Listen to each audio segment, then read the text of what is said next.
रचना करेगी पहले। फट से कोई वस्तु प्रवासन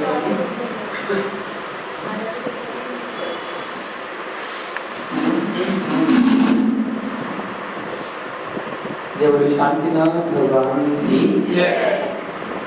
अथ अपराणि आचार वंदना क्रियायां पूर्वाचार क्रमेण सकलकं चातं भापूजा वंदना तत्समितं श्री सिद्ध भक्ति का सर्गं कुर्यां नवानं।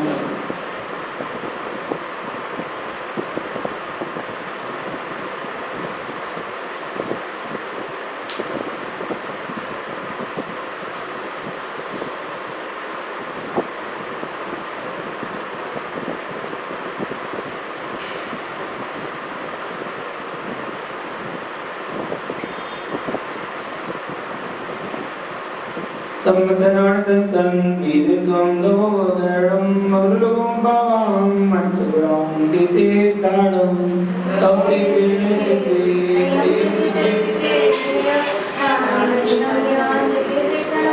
इक्षायं दिसे बुद्धिका सुगुगोदस्तावच सम्मनां सम्मदंसे सम्मिचारयुक्तां अड्विकमुक्कां मट्टुगुण सम्मनां वड्डुलुमित्यां प्रैक्टियां तव सिद्धानां सिद्धानां संयम सिद्धानां चरित सिद्धानां अतीतनावदोत्तम कलत सिद्धानां सब सिद्धानां निच्चकानां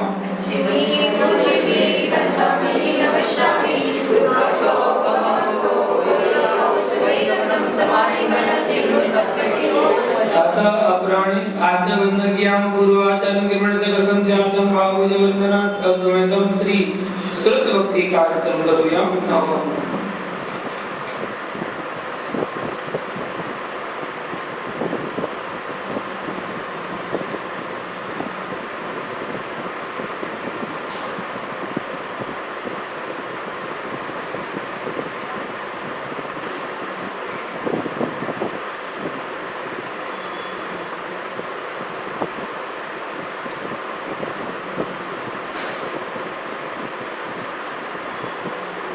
कोटिशतं द्वादशे विकोट्यो लक्षाणि सीते सद्गानि चैव पञ्चाशदशोचसहस्रसंख्या निद्राच्युतं पञ्चपदं नमामि।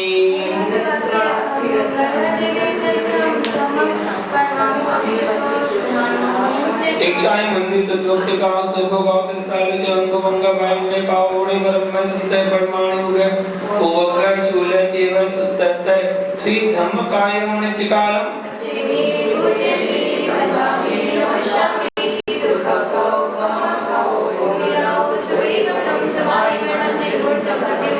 अतः अपराण्याच वंदनायां पूर्वाचार क्रमेण सकलकं चातं भावपूजा वंदना तत्समितं श्री आचार भक्ति का संकल्पयां।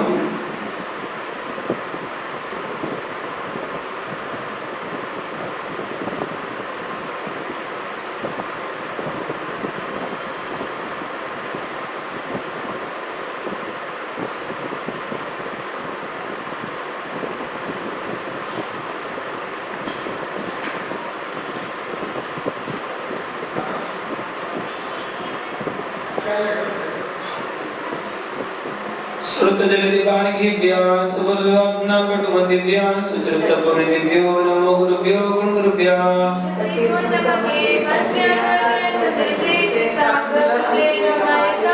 गुरु भक्ति संयमेण यातरति संसार सायनं घोरं चढ़ति अट्टकमं जन्ममरण पावन्ति।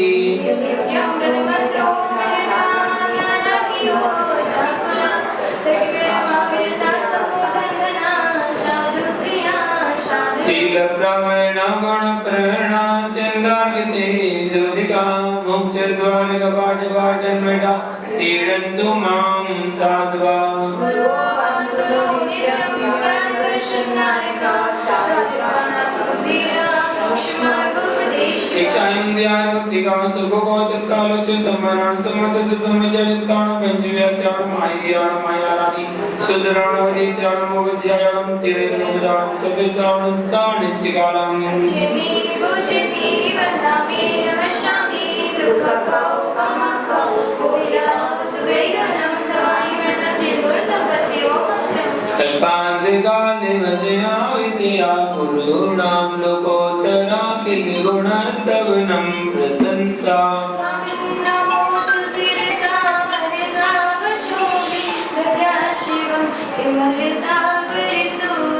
स्वाध्याय ध्यान तप त्याग महान मूर्ति सिद्धांत सारे घुसलोचन देव भक्त्या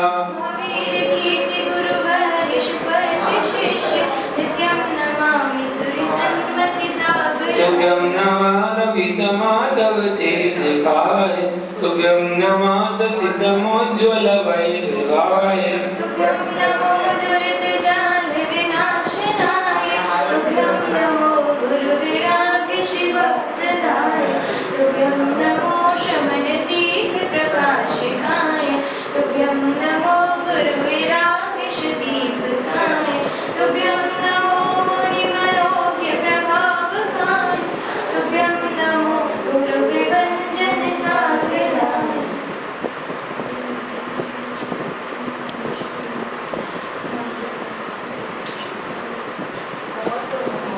चार का इसके सब लोग छत्तीस सवाल में से जाते हैं गुरुदेव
मृत्यु कर देते हैं।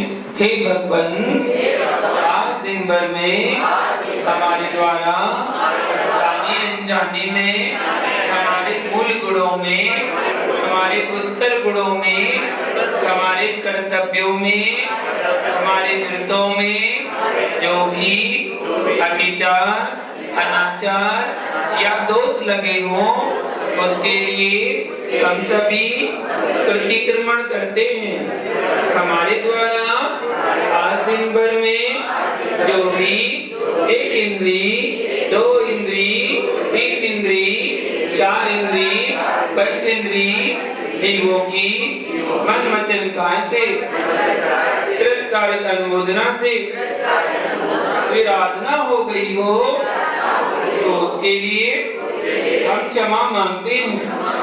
हमारे द्वारा आज दिन भर में जो भी क्रोध किया गया हो, मान किया हो, मायाचारी की हो, लोभ किया हो, हिंसा की हो, झूठ बोला हो, चोरी की हो, कुचल किया हो, परिग्रह जोड़ा हो, सप्त व्यसन किए हो, देव शास्त्र गुरु की निंदा आलोचना की हो, किसी मुनिराज की निंदा में कोई सहयोग किया हो, मेरे द्वारा धर्म की अप्रभावना हुई हो, उसके लिए हम सभी मन वचन काया से क्षमा मांगते हैं। मेरे सारे पाप मिथ्या हो। हे भगवान, आज दिन भर में मेरे द्वारा खाने में, पीने में, चलने में, फिरने में, उठने में, बैठने में, सोने में, बोलने में, घर के काम करने में यदि किसी जीव को दुख हुआ हो, कष्ट हुआ हो, पीड़ा हुई हो, वेदना पहुंची हो, घात हुआ हो, तो उसके लिए हम सभी मन वचन काया से सभी जीवों से क्षमा मांगते हैं।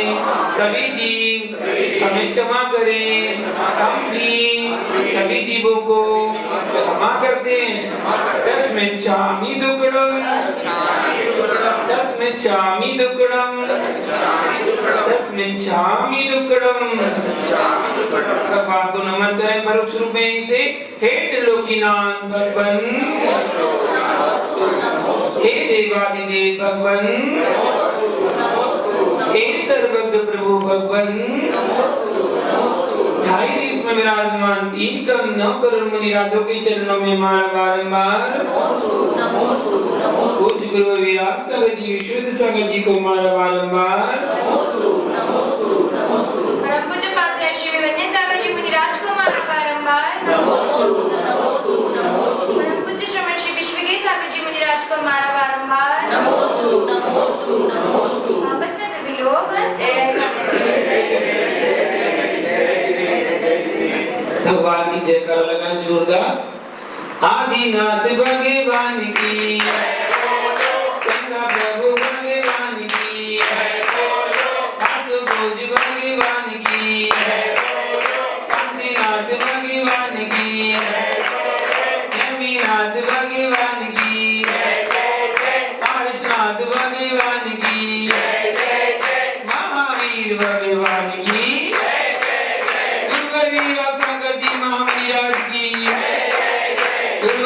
सागर जी मुनिराज की, अहिंसा महेश्वर धर्म की,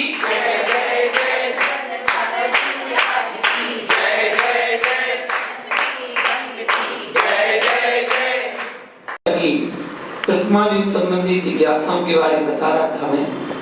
प्रतिमा युग की कुछ जिज्ञासाएं हैं, उसके बारे में चर्चा चल रही है, तो वही जानते हैं। एक अकेला ईमानदार, ये जिज्ञासा आपको बताई थी, क्या करेगा यदि चारों तरफ बेईमान है?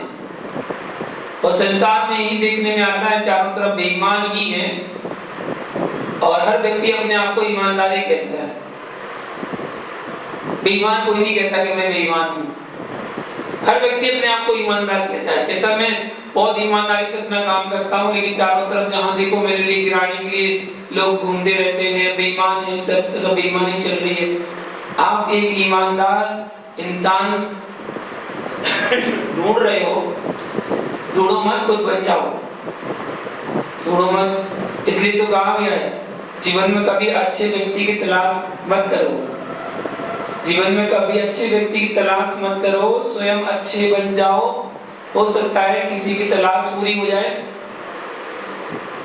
हर व्यक्ति अच्छा इंसान ही तो ढूंढ रहा है, आप अच्छे इंसान बन जाओ, हो सकती किसी की अच्छी तलाश पूरी हो जाए। हमारी दृष्टि जैसी होती है हमें वैसी नजर आता है, हम जैसा देखते हैं वैसे नजर आता है। काला चश्मा पहन के हम बाहर घूमेंगे तो सब कुछ काला नजर आएगा, हरा चश्मा पहनेंगे तो हरा ही नजर आएगा। हमारी दृष्टि अच्छी है तो दृष्टि सृष्टि अच्छी नजर आती है, और दृष्टि खराब है तो सृष्टि खराब नजर आती है। अच्छाई में भी बुराई देखते हैं अगर हमारी दृष्टि खराब है। सोच पर निर्भर करता है, एक पॉजिटिव सोच है, एक नेगेटिव सोच है। पॉजिटिव सोच व्यक्ति के उत्थान का कारण बनती है और नेगेटिव सोच व्यक्ति के पतन का कारण बनती है।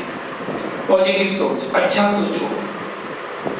जीवन में अगर सुखी रहना चाहते हो, इतना सोचो जो हो रहा है अच्छा हो रहा है, जो हो चुका अच्छा ही हुआ, और जो होगा अच्छा ही होगा।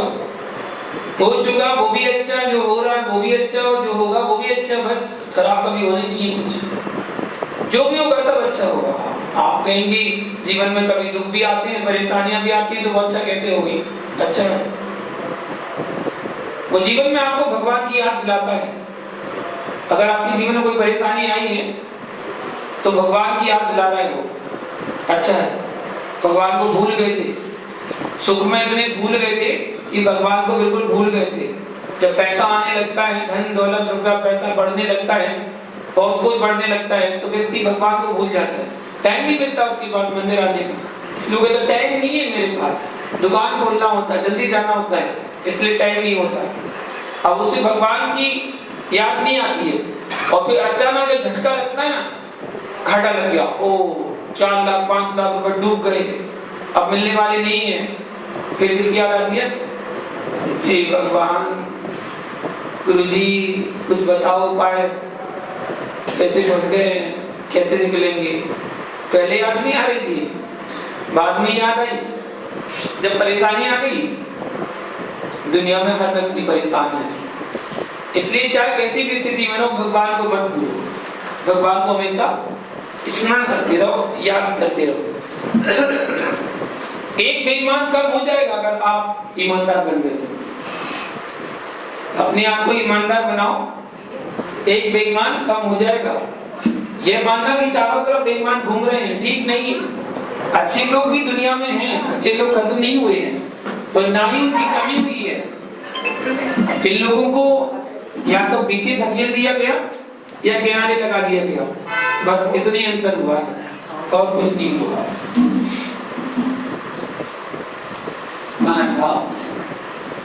अगली जिज्ञासा जानते हैं। दुकान, शादी, मुहूर्त, ठीक है ना?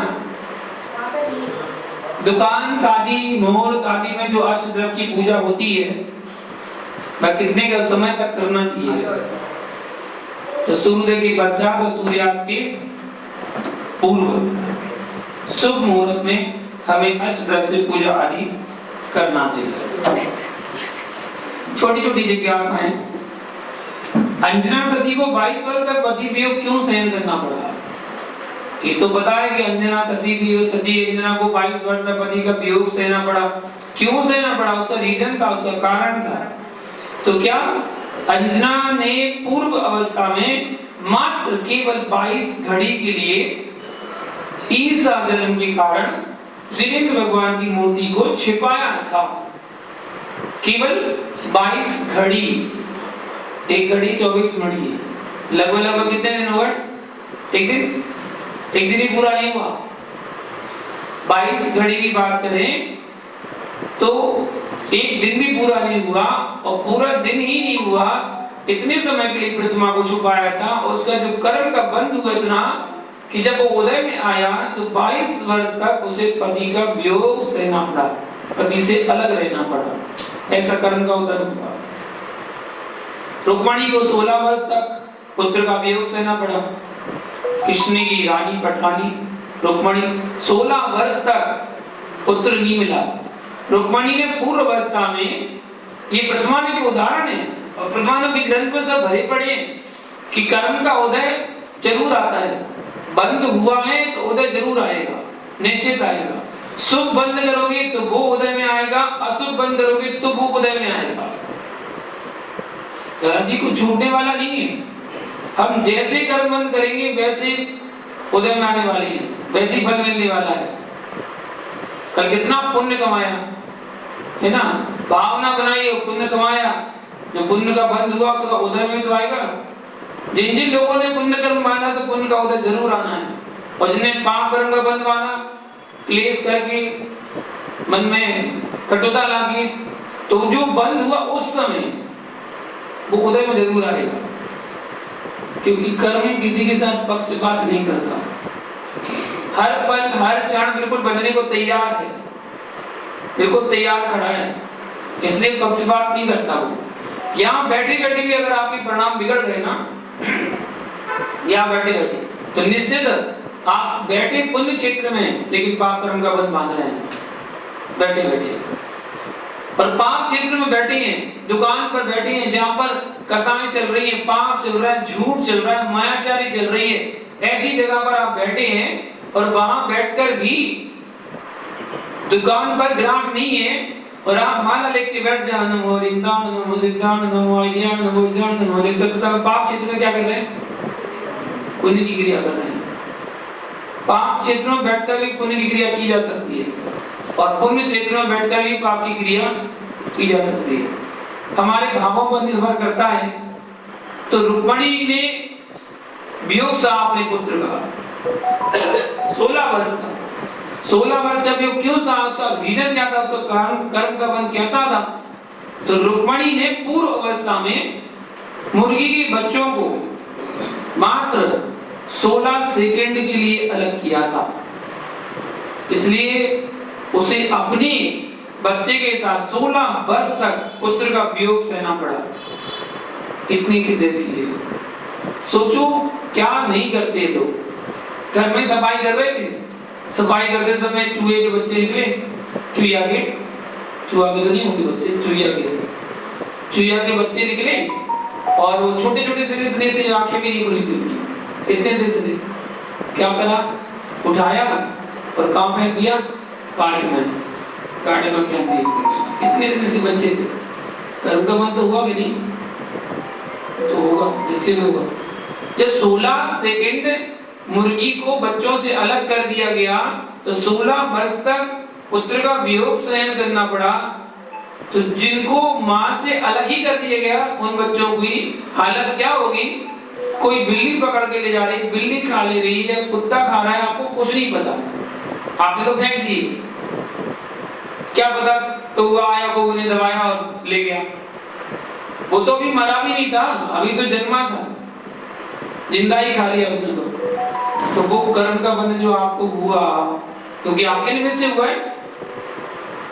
वहां तो चूहे ने वहां तो दिए नहीं थी, पार्क में दिए, बच्चे तो आपके घर पे दिए थे।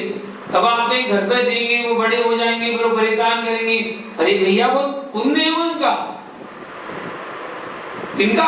हेमंत, चूहों का पुण्य है कि जो तुम्हारे घर में जन्म लिया, उनका पुण्य। उनका पुण्य कहाँ जाएगा? उनका पुण्य है जो उनके तुम्हारे घर में जन्म लिया, तुम्हारी गोदाम में जन्म लिया। तुम्हारी गोदाम है अनाज की, और तुम्हारे अनाज की गोदाम में जन्म ले लिया। बताओ कितना पुण्य कमाया उन्होंने। पुण्य कमा के तो लाए थे, जब इतनी बड़ी भंडार में गोदाम में जन्म लिया। उनका पुण्य कैसे छीन सकते हो तुम? नहीं छीन सकते, उनका पुण्य है। वो अपना पुण्य का भोग करने के लिए आए हो, भोगेंगे, निश्चित भोगेंगे। अगर पाप कर्म का उदय होता तो किसी झोपड़पट्टी में जन्म होता, जहाँ पर खुद के खाने के तो लाले पड़े हैं झोपड़पट्टी में रहने वालों के। वो चूहों को क्या खाने को देंगे? उन्हें क्या मिलेगा? तो उन चूहों का भी पुण्य का उदय है। कुत्ते का पुण्य होता कि नहीं? एक कुत्ता गली में भौं भौं करता रहता है, भौंकता रहता है, ठीक है, और एक अरबपति के गद्दे पर बैठा है आराम से, तो अरबपति कह रहा बेटा ओ बेटा, और उसके मुंह को चाट रहा है, वो मुंह में मुंह लगा के ना जीभ से चाट रहा है, कह रहा कितना प्यार करता है बच्चा, कुत्ता कितना बच्चा है हमारा बच्चा है। मतलब खुद के बच्चे को ट्रॉली में घुमाएगा, वो कुत्ते बच्चे को गोदी में लेके घुमाएगा। देखा, हमने तो देखा है, बिहार चल रहा था, हमने तो देखा है, बिहार में एक बार ऐसे ही हुआ था, कुत्ते को बच्चे गोदी में लिए, वो गोदी में लेके चल रहा है और बच्चे की ट्रॉली पकड़ी है और ट्रॉली पे घुमा रहा है। क्या उस कुत्ते का पुण्य होगा? BMW में घूम रहा है आगे की सीट पे बैठ के, शैम्पू से नहा रहा है, बढ़िया है, महंगे बिस्कुट खा रहा है, पुण्यात्मा है कि नहीं? वो पुण्यात्मा, पुण्य का भोग भोग रहा है वो। हमारा तो जैनागम कहता है कि कर्म किसी को छोड़ता नहीं है। आपने कभी ना कभी पुण्य कर्म बांधा होगा, वो पुण्य कर्म को उधर आया है जो यहाँ पर आके ऐसा कर रहे हैं, वरना पता नहीं किस गली में किसके टुकड़ों को खा रहे होते, नहीं अच्छा, नाली का पानी पी रहे होते, और यहाँ तो बढ़िया पूछो मत, 2 लोग सेवा करने के लिए लगे, कुत्ता को सेवा करने। कैसी सेवा? उसको शौच कराने ले जा रहे 2 लोग, तो उस कुत्ते को शौच कराने के लिए ले जा रहे 2 लोग, उसकी रस्सी पकड़ के, चल भैया तुझे घुमाने ले जा सुबह सुबह। कितना पुण्य होगा उसका। ये सब पुण्य पाप की माया है, पुण्य पाप की माया है, कहीं धूप है तो कहीं छाया है, यही है। क्या द्रौपदी 5 पांडव की पत्नी थी? नहीं, मात्र अर्जुन की पत्नी थी। वो तो अन्य मतावलंबी कहते थे, वो पांडव हो गई, वो कुंती ने कह दिया जो लायो भिक्षा में जो भी है बांट लो सब आपस में। ये तब उन्होंने कहा, जैनागम में इसका कोई उल्लेख नहीं है।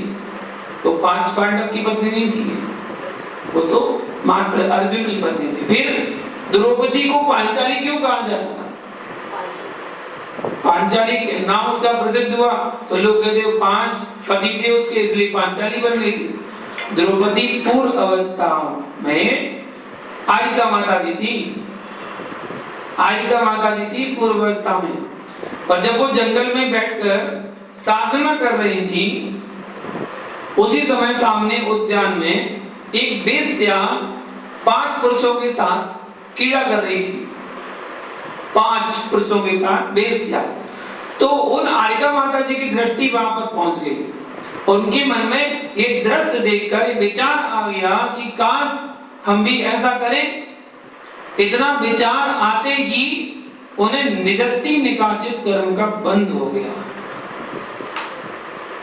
हमसे अच्छी तो ये वेश्या बढ़िया, हमारे पास तो एक भी दर्शन करने नहीं आ रहा, एक भी नहीं है, एक से पास तो 5 घूम रहे, 5 पीछे।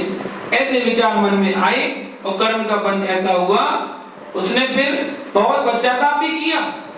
आरिका माता ने बहुत पश्चाताप भी किया कि अरे मैंने क्या सोचा, बहुत पश्चाताप करने के बाद लेकिन अब पश्चात वो क्या, जब चिड़िया चुप गई, अपनी गुरु जो गुरुवाणी थी, पहले शब्द शास्त्र में ना गुरुवाणी शब्द आता है, गुरुवाणी।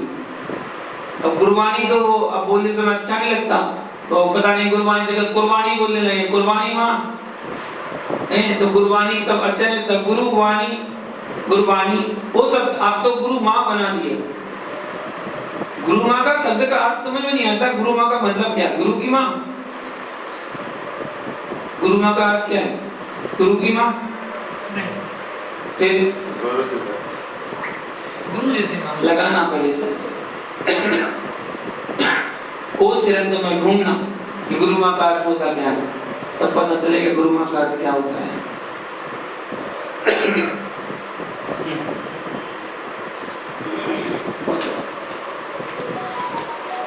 तो प्राश्चित लेने के लिए वही गई, क्योंकि दीक्षा जिससे ली उससे प्राश्चित लिया जाता है, तो प्राश्चित लिया, फिर भी जो कर्म बना था वो कर्म छूटा नहीं है। जब उसकी शादी हुई तो वह द्रौपदी अर्जुन की गले में वरमाला डाल रही थी, लेकिन वह माला टूटकर 5 के गले में पुष्प बिखर गए, इसलिए उसे एक दाग लग गया और पांचाली कहा जाने लगा उसके नाम में। जबकि पति तो केवल अर्जुन था, क्योंकि शर्त थी कि जो लक्ष्य को भेदेगा वो पति होगा। तो लक्ष्य तो अर्जुन ने भेजा था, युधिष्ठिर ने थोड़ी भेजा था। तो पत्नी तो वो उनकी ही थी। ये तो उनके कर्म का उदय था जो उन्हें भोगना पड़ा। उनके साथ भी पांचाली शब्द जुड़ गया। अब जिज्ञासा प्रथमा ने की है कि दुशासन ने भरी सभा में द्रौपदी को चोटी पकड़ करके खींचा था। ऐसा द्रौपदी ने कौन सा कर्म किया था जिससे द्रौपदी सबके बीच में निंदा की पात्र बनी? द्रौपदी ने पूर्व में जीवन में पूर्व का जो जीवन था वो जी रही थी, उसमें मित्रवती की पर्याय में गर्भ से अंधी होकर, गर्भ से अंधी होना मतलब भूल जाना कि मैं किसके सामने खड़ी हूं, मैं किसको बोल रही हूं, क्या बोल रही हूं, अंधे हो जाते। जब अहंकार मन में चढ़ता है ना सर पे, तो सामने फिर कौन खड़ा है दिखता नहीं है, अंधा हो जाता है व्यक्ति और फिर कुछ भी बोलना शुरू कर देता है। तो गर्भ से अंधी होकर के उसने मुनि की निंदा की थी और उसी के फल स्वरूप द्रौपदी को इस भाव में दुशासन के द्वारा चोटी पकड़ करके भरी सभा में खींचा गया था। ये उनके कर्म का उदय आया था जो ऐसा हुआ। अगली जिज्ञासा जानते हैं, विद्वान की जिज्ञासा है, सीता किसकी पुत्री थी? देखिए सीता किसकी पुत्री थी इसमें विवाद चल रहे हैं, ठीक है ना। हमारे यहाँ एक ग्रंथ में जनक की पुत्री है और एक ग्रंथ में रावण की पुत्री कही गई है। अपेक्षाकृत है, कहां से कैसी लगाई वो अपेक्षाकृत है। मैं तो देखा जाए तो रावण की पुत्री माना गया। उत्तर पुराण ग्रंथ में इसका उल्लेख मिलता है कि वो रावण की पुत्री थी। वो कहीं निकाल दी गई, किसी को मिल गई, वहां से जनक के पास पहुंच गई, तो ऐसा ऐसा दृष्टांत मिलता है रावण की पुत्री कहा था। किसी में पूर्व पर्याय में बोल दिया तो अपेक्षाकृत बोला है कि रावण की पुत्री थी, ऐसा उत्तर पुराण में आता है वर्णन। सीता ने किस आरिका से दीक्षा ली थी? देखिए पहले का एक नियम बताऊं मैं कि आरिका दीक्षा जो होती थी वो आरिका माता जी देती थी, मुनिराज नहीं देते थे दीक्षा, आचार्य नहीं देते थे। कहीं कहीं उदाहरण मिलते हैं कि उन्होंने दीक्षा दी, लेकिन मुख्यतः अगर देखा जाए प्रथमानी ग्रंथ कोई भी पढ़ लेना आप, आदि पुराण, उत्तर पुराण, हरिवंश पुराण, आदि चरित, श्रीपाद चरित, यशोधर चरित, कोई भी चरित पुराण पढ़ लेना, उन सब में आप ये देखेंगे कि जब राजा रानी को बैराग होता था तो राजा जाता था मुनि के पास और रानी जाती थी आरिका के पास दीक्षा लेने के लिए, ऐसे होता था। राम गए सुब्रत मुनि के पास दीक्षा लेने, तो आरिका बनने के लिए सीता कहाँ गई थी? तो वो पृथ्वी मती आरिका के पास दीक्षा लेने गई थी। उनका नाम था माता जी का, जिनसे उन्होंने दीक्षा ली थी। तो अब पृथ्वी मती का अर्थ नित्तर समाधि नहीं लगा पाई, तो उन्होंने पृथ्वी में समा दिया, पृथ्वी को खोलो और अंदर जाओ, बस ये बना दिया। तो कहने का मतलब जब हम अर्थ शब्द का अर्थ नहीं लगा पाते हैं तो वो अनर्थ बन जाता है। रावण का नाम दशानन, लोग कहते दशानन दशानन, उसका नाम दशानन कैसे पड़ा? रावण की मां ने रावण को बचपन में 9 लक्खा का हार पहनाया, हार पहनाए तो 9 सिर दिखने लगे उनके, 9 लक्खे हार में 9 सिर दिखने लगे, एक सिर उनका खुद का था, तो मां ने कह दिया दशानन, 10 सिर वाला दशानन। और वो 10 सिर तो केवल रत्नों के हार में दिख रहे थे, लोगों ने 10 सिर ही बना दिए, 5 इधर 5 इधर बोले 5 और 4 9 बना के वो बीच में 10 सिर वाला दशानन हो गया। ऐसी ऐसी कहानी, ऐसे दृष्टांत हैं जिनको लोगों ने, अब कहते रावण राक्षस, रावण राक्षस था, नहीं बिल्कुल नहीं था। रावण तो विद्वान था, पंडित था, बहुत अच्छा ज्ञानी था, वो तो शांतिनाथ भगवान की बहुत बड़ा भक्त था, पूजा करता था, फिर उसको राक्षस बना दिया। तो राक्षस वंश का था, वंश अलग चीज है, राक्षस बनना अलग चीज है। तो राक्षस वंश का था, तो राक्षस वंश का होता, राक्षस वंश का था इसलिए वो राक्षस नहीं था, उसके जो कर्म थे वो राक्षसों जैसे थे, तो लोगों ने राक्षस कहना शुरू किया, तो लोगों ने राक्षस बना दिया उसको, वो राक्षस था नहीं, इंसान ही था, अर्धचक्री था, पृथ्वी नारायण था। रावण नाम पड़ा। कैसे पड़ा? कैलाश पर्वत से विमान लेके जा रहा था रावण, मुनिराज के ऊपर से विमान नहीं निकलता, विमान रुक गया। मंदोदरी ने कहा क्या हुआ, विमान क्यों रुक गया? बोले अभी देखता हूं। रावण ने नीचे आके देखा तो कैलाश पर्वत पर बाली मुनि तपस्या कर रहे थे। जब वो तपस्या कर रहे थे तो उन्होंने बैर को स्मरण कर लिया, ये तो वही बैरी है। तुरंत याद आ गया उन्हें बैरी है, और बैरी का स्मरण करते हुए बोले अभी छोड़ूंगा नहीं, मुनि बन के बैठ गया, अभी बताता हूँ। और वो अपनी रिद्धियों से कैलाश पर्वत के तलहटी में नीचे चला गया, और नीचे जाके उसने सूक्ष्म रूप बना के कैलाश के अंदर जाके नीचे जाके और पूरे कैलाश को हिलाना शुरू कर दिया। तो कैलाश को हिला रहा था तो बाली मुनि ने जाना ज्ञान से कि अरे मेरे निमित्त से कैलाश में रहने वाले ना जाने कितने जीवों की हिंसा हो जाएगी, कितने जीव मरण को प्राप्त हो जाएंगे। तो उन जीवों की रक्षा हेतु अपने ऊपर उपसर्ग दूर करने के लिए नहीं किया था उन्होंने, कि अपने ऊपर उपसर्ग दूर किया, उन जीवों की रक्षा के लिए उन्होंने अंगूठी को दबाया अपने पैर के अंगूठे को, तो कैलाश पर्वत दबने लगा नीचे, पूरा कैलाश पर्वत। तो वो रोने लगा, रावण रोने लगा। तो गांव वाले, इतनी जोर से आवाज आई कि रोने की, गांव वाले सब एकत्रित हो गए, बोले अरे देखो कितना पापी जीव है, ऐसा कर रहा था, ये तो रोबड़ है, रो रहा था ना, बोले रोबड़ रोबड़ रोबड़, सबने उसका नाम रोबड़ बोला, रोने वाला रोबड़ रोबड़। तो कालांतर में बिगड़ता बिगड़ता आगे रोबड़ की जगह क्या बन गया, रावण बन गया। ऐसे उसका नाम रावण पड़ा, दशानन पड़ा।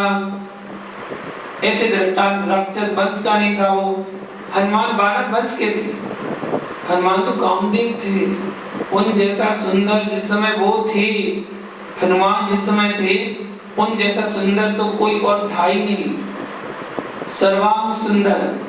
कामदेव तो जहां से निकल जाए उनके शरीर को देखकर मन आकर्षित उनकी तरफ खींचा चला जाए, ऐसा होता कामदेव का शरीर। वो तो ऐसे थे, इतने सुंदर। अब वानर वंश के थे तो लोगों ने वानर बना दिया, वानर जैसा मुंह बना दिया और वानर की पूंछ लगा दी।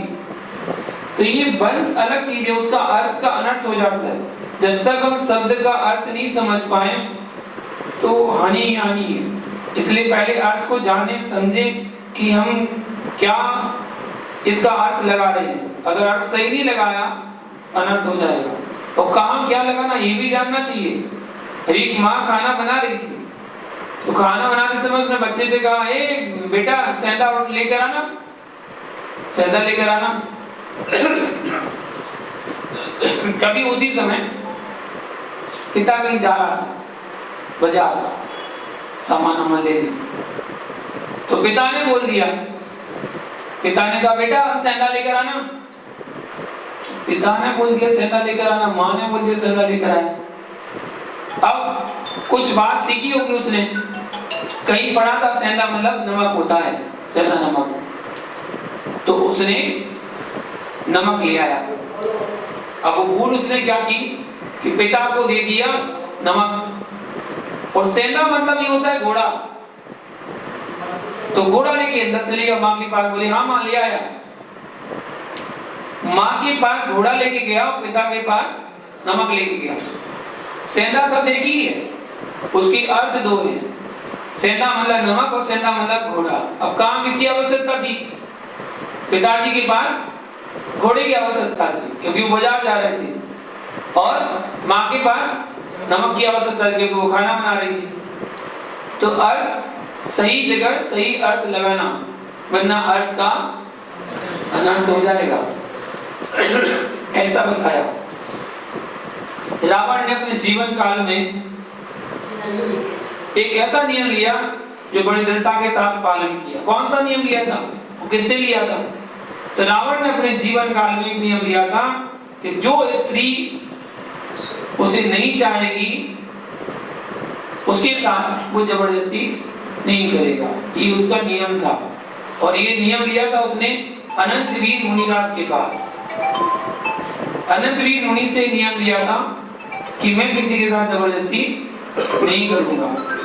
रावण और विभीषण के महल में कौन से भगवान का चैत्यालय था? शांतिनाथ भगवान का। और विभीषण के महल में रावण के में शांतिनाथ का, विभीषण के परम प्रभु का। रावण के यहाँ शांतिनाथ भगवान का जिनालय था और विभीषण के यहाँ परम प्रभु भगवान का चैत्यालय था, जो अपने अपने चैत्यालय में जिन भगवान की पूजा अर्चना करते थे। तो ऐसा रावण का चरित्र रहा। आपका समय हो गया, शेष जिज्ञासा आगे कल देखेंगे। आज के लिए इतना है। जय बोलो कृष्ण भगवान की जय। सारी दुनिया में सबसे लाजवाब है, पूरा करता जो भक्तों के हर ख्वाब है, पूरा करता जो भक्तों के हर ख्वाब है, लाजवाब है, लाजवाब है। इस शासन में ऐसा एक गुलाब है, ओ सारी दुनिया में सबसे लाजवाब है, पूरा करता जो भक्तों के हर ख्वाब है, पूरा करता जो भक्तों के हर ख्वाब है, लाजवाब है, लाजवाब है, ओ सारी दुनिया में सबसे लाजवाब है। कोई हारे का सहारा, कोई बोले भाई हमारा, कोई बोले बाबुल, जवाब है। सब एक साथ बोलेंगे, इस जिन शासन में ऐसा एक गुलाब है, जवाब है, ओ इस जिन शासन में से लाजवाब है, पूरा करता जो भक्तों के हर ख्वाब है, पूरा करता जो भक्तों के हर ख्वाब है, लाजवाब है, लाजवाब है। इन शासन में ऐसा एक गुलाब है, ओ सारी दुनिया में सबसे लाजवाब है।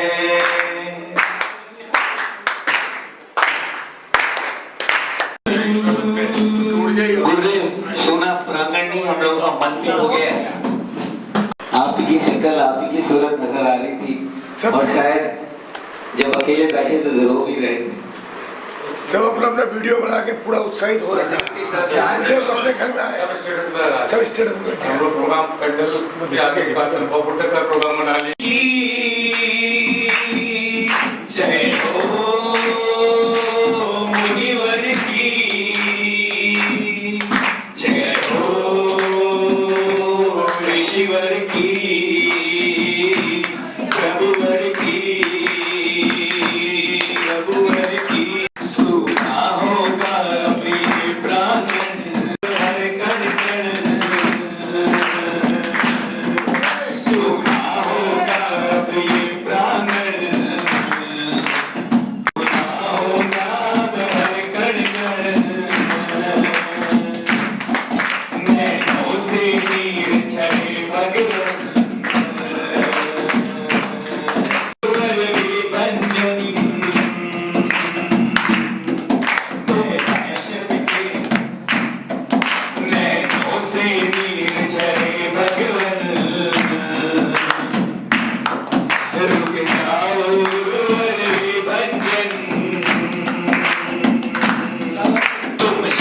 नायक पुण्य चरण,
धर्म ध्यान का ठाट लगा प्रमुख है देखो सबका मन तुम शासन नायक पुण्य चरण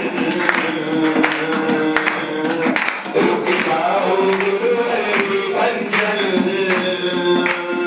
अभी भी वही नाम है अगला चातुर मारा तो फिर से अगला चातुर मारा तो फिर से यूं हमारे हम सब जन वापस बजाओ ये भगवन भगवन भावना भाते आशीष अरविंद मैं नायक